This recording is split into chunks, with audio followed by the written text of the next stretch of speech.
As Paul traveled all around telling people about Jesus, the Holy Spirit compelled him to return to Jerusalem. Paul didn't know why, but he had a sense that there was trouble ahead.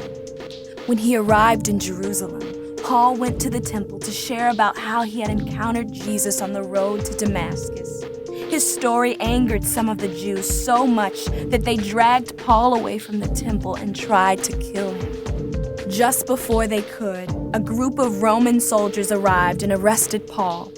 On their way to the jail, Paul asked if he could say something to the crowd that had gathered.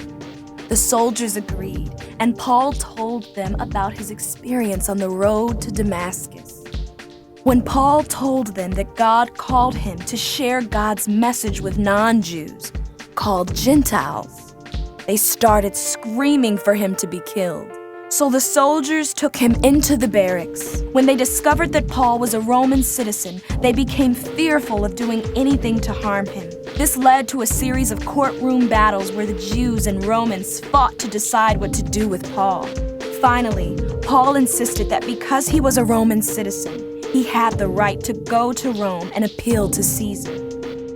As Paul awaited his trial in Rome, he was allowed to live at his own home, under house arrest. For over 2 years, Paul served others by inviting them into his home and telling them about Jesus and his message.